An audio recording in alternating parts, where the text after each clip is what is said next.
আমি আমগুলো ভালো করে ধুয়ে এখন ছিলিয়ে নিচ্ছি। এই আম দিয়ে আজকে টক ঝাল মিষ্টি আচার হবে।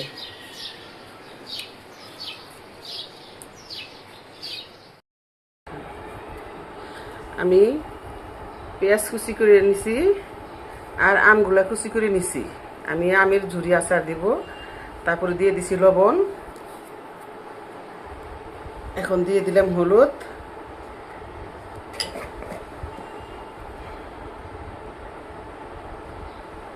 দিয়ে দিলাম কিছু মরিচের গুঁড়া।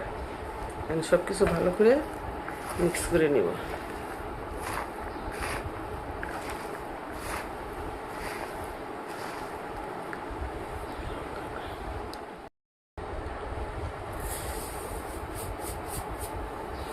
দিয়ে দিলাম পরিমাণ মতন চিনি।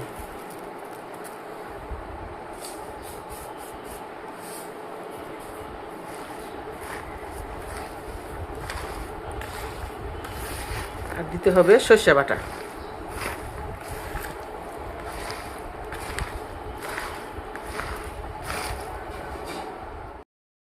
দিয়ে দিলাম সরষে বাটা, দিয়ে ভালো করে মাখিয়ে নিচ্ছি।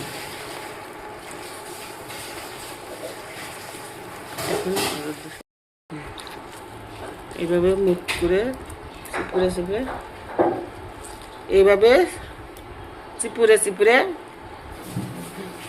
দিতে হবে।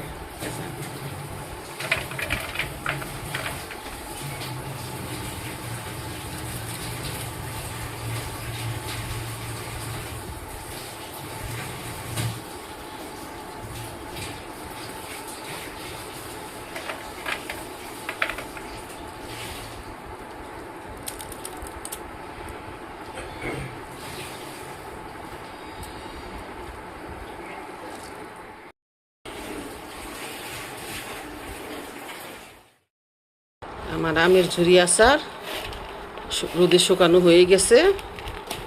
এখন আমি বয়মে ভরে রাখব।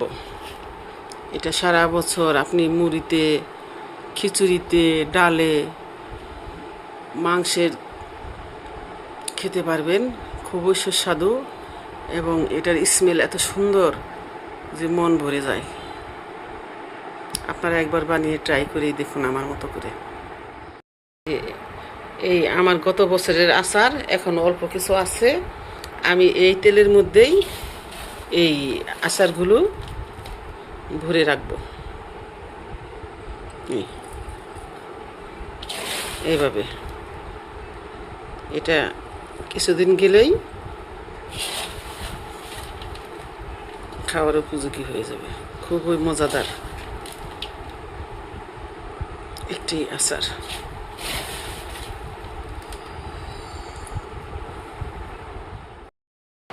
আমার তেলের আচার রেডি। আমের ঝুরি আচার কি অসাধারণ লাগতেছে। সবাই এভাবে বানিয়ে খাবেন, আমাকে কমেন্ট করে জানাবেন রেসিপিটা কেমন হয়েছে।